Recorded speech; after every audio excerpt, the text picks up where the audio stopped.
Hi all, I have an absolutely magnificent game to show you today. Arguably, this is one of the most beautiful wins ever to be played in the Giuoco piano. So the Giuoco piano, an Italian named opening, and yes, I have practiced that. So this game was played in Hastings, 1895. It was actually a Hastings summer tournament before the series, which is still lasting today. It's one of the longest running tournaments in chess history, the Hastings tournament. Many British players have got their titles from Hastings, FM, IM, GM titles, and from abroad, visitors from abroad. So a magnificent tournament. In the Hastings 1895 is actually considered one of the greatest tournaments in the history of chess. You might ask why? Well, it was one of the first tournaments to include all the top players, including the former world champion Wilhelm Steinitz. So he wasn't the current world champion. The current world champion, Lasker, Emanuel Lasker, was also playing the tournament. There was also Mikhail Shigorin, so that's the adopted father of the Soviet chess school, Siegbert Tarrasch, a kind of wind-up merchant for Aaron Nimzovich, Karl Slater, Joseph Henry Blackburn, nicknamed Black Death, David Janowski, and others.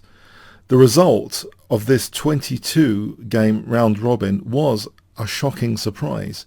An American by the name of Harry Nelson Pillsbury won the tournament with 16.5 points, despite playing in his first international tournament.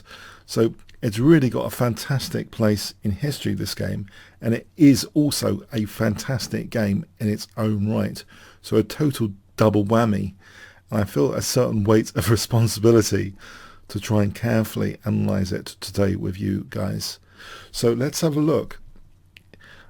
So this is also, by the way, a featured game in the Art of Attack chess course at Kingscrusher TV/Art of Attack. So that's well worth checking out.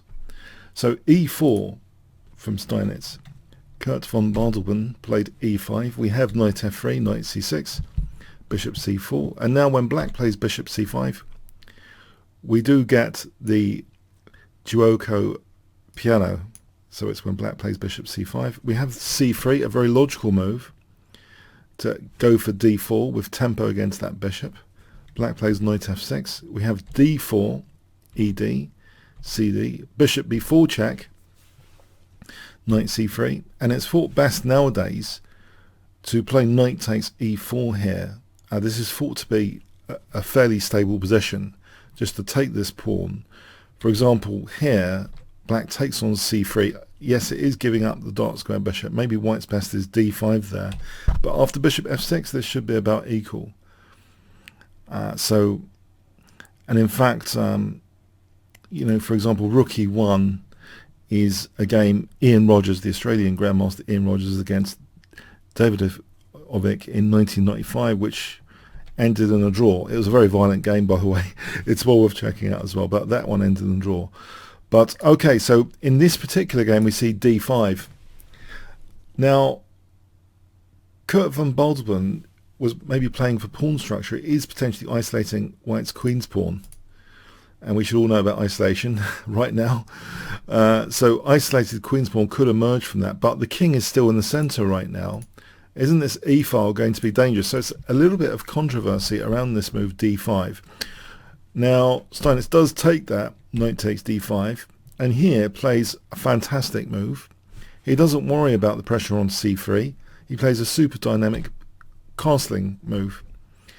The thing is, black can't really take this without being severely punished. Black played bishop e6. I mean, we're talking worse than Vogue on poetry. Severely punished if knight takes c3 was played, because b takes, bishop takes. There's a crushing move. Can you guess here? White to play here. If I give you 10 seconds to pause the video, what would you play in this position?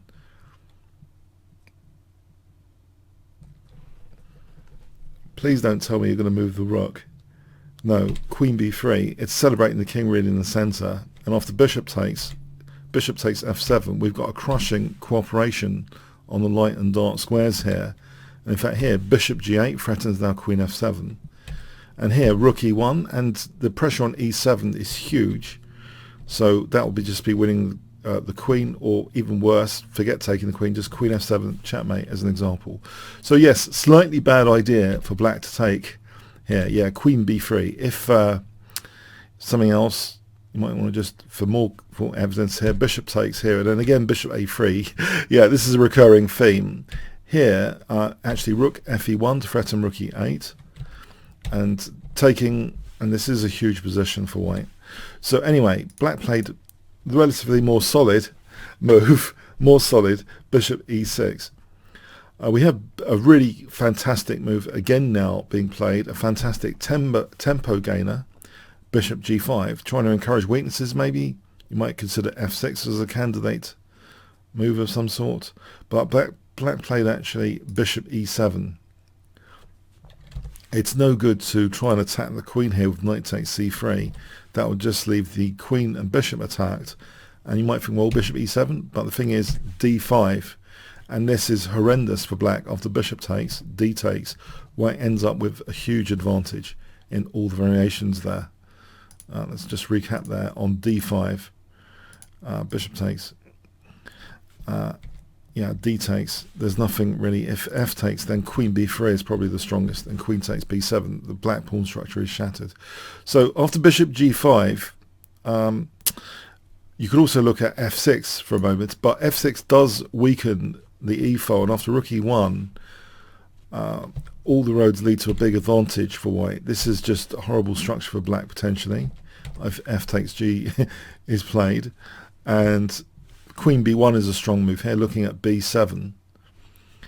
And yeah, there's nasty diagonal of death. It's too dangerous. If the king moves out of it, queen takes b7 though.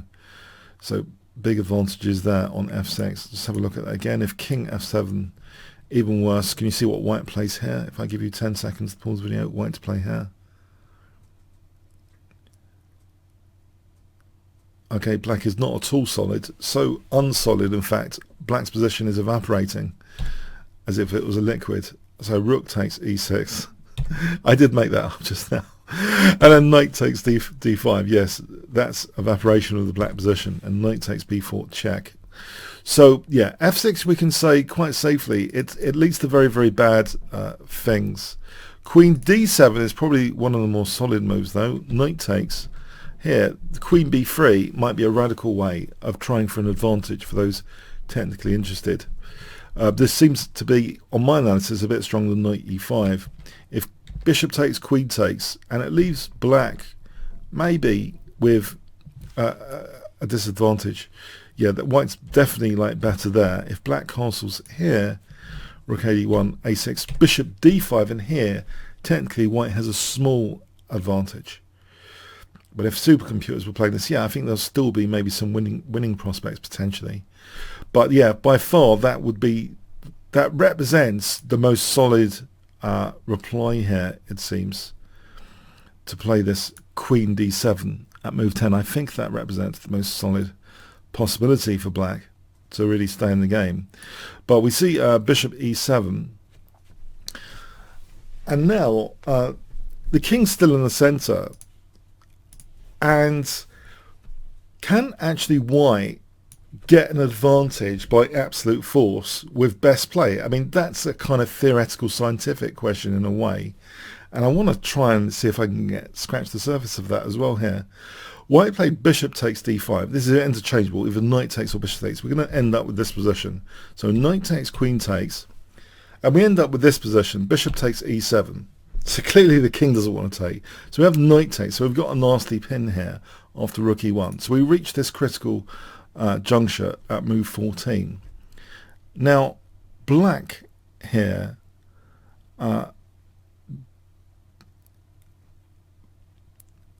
played a move which really is a bit dodgy actually in its own right, f6. And if we look at f6 in a moment, but if c6, maybe rook e3, that's quite pleasant for white. If queen d7, knight e5 is a big tempo gainer, which actually does quite a bit. After queen d8, check is quite lethal here. If it forces c6, white can actually get on this diagonal, hitting b7 and looking at e7, and we end up taking on b7 with a big advantage. If we look at this again, if rook b8, white has knight takes c6. This is really, really crushing stuff. Can you see what white plays here? Okay. Rook takes e7. Yeah, it's absolutely crushing. For example, like this. So it's a very, very interesting position indeed after rook e1. So f6, not queen d7 is played, or c6. So f6 though, so that at least stops, you know, the knight e5 idea. And here, I'll say it is a bit of a luxury move by white, and I don't think many commentators would ever say that. But this next move, it's very, very nice. It's very, very logical, you know, setting up the battery. But setting up the battery, there might actually be something even more forceful, not to allow the opponent any kind of resourceful escape or James Bond style defense, or rearranging manual castling. Can we actually rule out any of those options of ruling out manual castling? It seems here, instead of queen e2, there might actually be better with queen a4 check. So for example, if c6, queen b4 is a key idea again, and if queen d7, actually can you see what white plays here if I give you 10 seconds? There's a massive point here. White to play in this variation.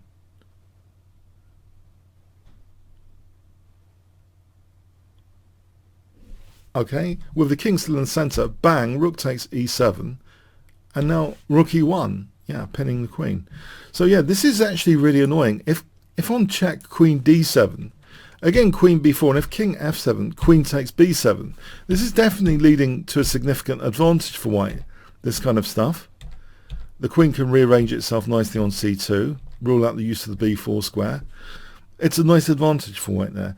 But we have this move, queen e2, maybe a little bit of a luxury move in its own right, because black here did have an opportunity, it seems,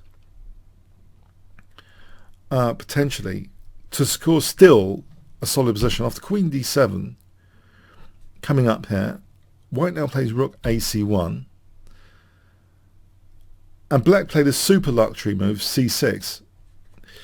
Instead, on king f7, I think the jury has to be out. White does have the isolated queen's pawn. This would have represented, well, black's earlier play to take that risk to isolate the pawn without any major king safety issue. You know, take out the dynamism as well. Have the cake and eat it. You know, cause the structural damage without all the dynamic play. King f7. If, for example, queen c2, yeah, black would even blockade with knight d5. The king is not so terrible, it seems here. Black should have an even position with good prospects. But the super luxury move instead, c6, was played. And white really used high energy here to exploit this move. A fantastic move here was played by Wilhelm Steinitz. Can you see what he played? So 10 seconds to pause the video for 200 points. White to play here.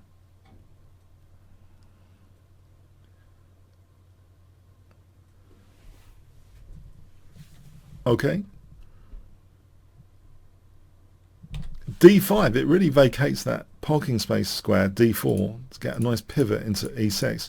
Yeah, the d-pawn's getting in the way of the knight entrenching on e6. It is a juicy square. There's no pawns on either side. It is a weakness in the opponent's position. You could say it's a focal point because it's so weak it can't be attacked by any pawn protected. And it's a great place for a central knight, like an octopus knight, an early octopus knight example, you could say. So black played c takes d5. On king f7, the damage is done already. D takes. White can play check. And knight d4. And in fact, white can afford to win material here, like this, for example, and consolidate. White has a big advantage. So it's taken, and we have now knight d4. Really vicious knight coming up here. Black plays king f7. And then we have knight e6 with a huge threat of rook c7. with a very nasty pin of the knight once the queen moves, etc.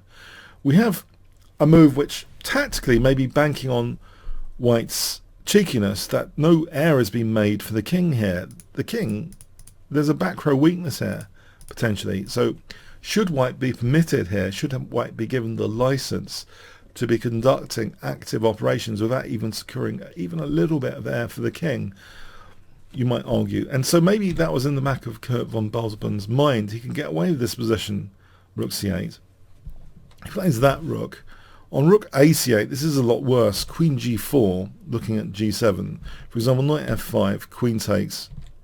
And here, this is no good. Yeah, it's all a disaster for black. Whatever way this is cut. If g6, then knight g5 check. And here, there's rook takes c8. Is very embarrassing. The knight's pinned. So that's just winning a whole rook. Queen takes, queen takes. So yeah, the right way to play it is this one. And now we have a really fantastic move here. Can you guess? For 200 points, white to play here.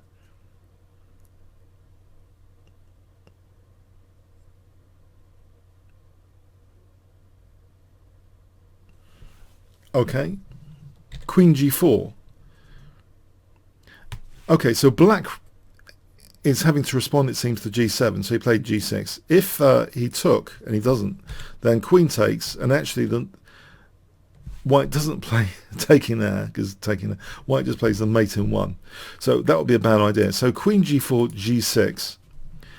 And now things get really fantastic. White plays now a great move. I hope you can spot it. What is a great tactical move? Okay, knight g5 check. So it unveils an attack against the queen and is check. So black can't really take that because, you know, queen takes d7. So king e8. So the king's back in the center here. And now things get really absolutely amazing. Kurt von Balzben seemingly sets, you know, potentially a terrible trap for white here, because the back row is still weak. The back row is still vulnerable here. But it is very tempting to take on e7. But what about the back row? What about, you know, the queen hanging, the knight hanging? White played rook takes e7 check. The point to note here, well, black played king f8. If queen takes e7, then c8 drops. And that's a knight up. Thanks very much. And if king takes e7, then rook e1 check. And here, knight e6 check. Knight c5 check. Picks up the queen. Thanks very much. That's a huge advantage for white. So we have here king f8. But now, you know, white has to be super careful. His back row, you know, there's lack of heir for the king. You know, as an example, you know, if he plays queen takes d7, that wouldn't be too clever. He'd be back row mated, yeah.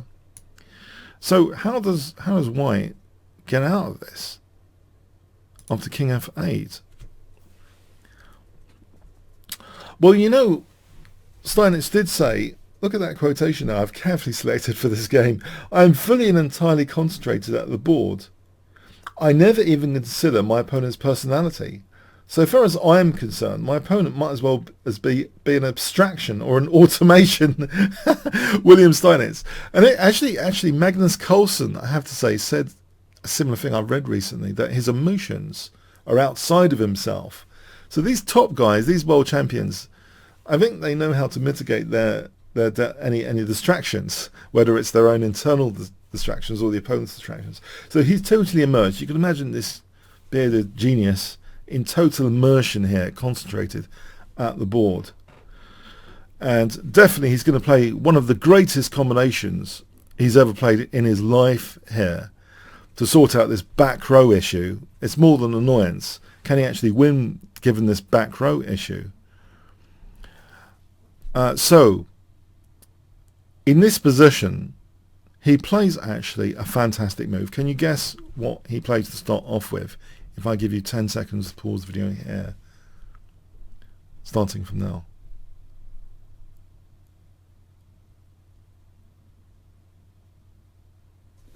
Okay. Rook f7 check. He's trying to get that queen away from c8, that common square. He wants the queen away from c8, and then he won't have to worry about his back row issue. Black played king g8. So just to put that on the board, queen takes, we just take on c8, and we're just going to be, absolutely winning. So king g8. But now there's an absolutely unbelievable way that white gets out of this quandary here, believe it or not. And actually, it is the basis of a lot of tactical puzzle combinations. Sometimes when you take out a key pawn, it makes a gigantic difference. When you tamper with the pawn shield around the opponent's king, it really makes profound differences that really spark up sometimes brilliant combinations and checkmates and mating patterns. And here, there is a way of tampering with one of these key pawns. I wonder if you can guess which one. So it starts with rook g7 check, king h8. If, again, it's still immune, queen takes, the rook has diplomatic immunity if queen takes, rook takes, and if king takes g7, then unfortunately that will be check here, so it doesn't matter about this back row issue. So we have this rook g7, king h8, and now guess what white plays here? Okay, I hope you can guess it. Rook takes h7 check. And I would say normally black resigns, but no, there's actually a big story backdrop about this. Kurt von Baldeben, I think, was just horrified. He didn't want to resign. He just let his time run out, according to historians. Chessgames.com have it as black resigns at this point, but I'm not entirely sure that's the case. Black maybe have resigned in effect. He basically forfeited on the clock, apparently. As Steinitz, the story goes here, if you check out, there's an excellent article by Edward Winter, a fantastic historian who tries to get the precision on the facts and details of everything. And he has an article, Steinitz versus Baldeben. And it's mentioned, there's an article, Chess Reminiscences, by R.C. Griffiths, who was a steward he says he was a steward at the tournament at Hastings in 1895, and he was on duty when that wonderful game between Steinitz and Baldeben was played. And Baldeben, he saw that he had a lost game here, and he left the room, and Steinitz had just been sitting here. Can you imagine sitting here, looking at this position, for like 50 minutes. It's 50 minutes he was left here looking at this position before he could claim a win on time. He got his own back, though, for that rudeness. He demonstrated to the spectators how it was won in every variation. In fact, he demonstrated at one point a mate in 10 moves. He demonstrated a forced win in 10 moves. So brilliant that the spectators, to the horror of the tournament organisers, they gave a spontaneous cheer. This article is a little bit fair, actually, showing both sides. Why would Kurt von Baldeben be so horrified and not want to resign? Well, apparently, poor sportsmanship is noted by Baldeben, but also Steinitz was a great, in a way, I think you'd call him a troll in modern terms, and a wind-up merchant. Apparently, he said things during this tournament like he had a better chance of winning the tournament because all of his opponents had to play Steinitz and he didn't have to. He was quite a cheeky, maybe some people didn't get his sense of humour, but certainly Kurt maybe didn't want to resign, so he just basically ended up forfeiting on time, as the story goes. I think it's well worth checking out this article by Edward Winter to get the full story and evidence on this. Fantastic stuff. So you might want to say, well, where is this forced mate in 10? Yes, let's have a look at that now. If the game had continued, and it wasn't like a time forfeit, as it apparently was, king g8, the thing is, the pawns have been tampered with, so we've actually got an h-file attack which didn't exist. It didn't exist before. This is a new road of opportunity without the shield. Shield has been compromised. Rook g7 check. it's immune again. You know, if queen takes, then there's rook takes. If king takes, there's queen takes. So it's immune again. And here, if the king goes to h8, then we use that h-file, queen h4 check. And on taking, queen h7 check, king f8, queen h8 check, king e7. The queen cuddles up to the king here, queen g7. And now, if king e8, queen g8, queen f7, and cuddling up even further, queen f8. And now here, on queen e8, there's a mate in 2. Can you spot the mate in 2 in this remarkable combination? White to play here. All this with the rook hanging. You have to play with all the checks. There's no way around it. You've got to play with all these checks. White to play here. 10 seconds. I hope you can spot the mate in 2. It's a great coordination of queen and knight. Okay, knight f7 puts the king on an unfortunate square for queen d6. Checkmate. And let me just check some detours there. You might be cynical if there was any detours. On queen g7 here, you might ask, instead of king e8, what about king d6? Well, then queen takes f6. And on queen e6, you just take there. So, yeah, it's pretty horrendous. So yeah, this could have been the final mate position if it had been played on. So a fantastic game in a fantastic historical tournament. I feel the tournament is a cosy part of chess history. This Hastings 1895 is well worth checking out. There's remarkable games that were created there. Absolute masterpieces. And Pillsbury, who had never played a tournament, international tournament before, won it. Remarkable achievement. Absolutely remarkable tournament. Remarkable games. And this is one of the most remarkable of them all. I hope you enjoyed it as much as me. Comments, questions, likes, shares, subscribes, all appreciated. And check out Ginger GM has done a fantastic job checking out these key games with his wonderful Grandmaster perspective. Fantastic attacking player. Well worth checking out. Kingscrusher TV /Art of Attack as well. Okay. Thanks very much. Every battle is won by preparation. We've taken one of the most popular chess books ever written and rewired it for the modern player. The Art of Attack. Learn with Chessable's state-of-the-art move trainer technology, presented by myself, Grandmaster Simon Williams. I'll talk you through 29 hours worth of educational video content, from attacking the uncastled king, bishop sacrifices, diagonal attacks, and classic pawn storms. Paint your opponent's king into a corner with the Art of Attack.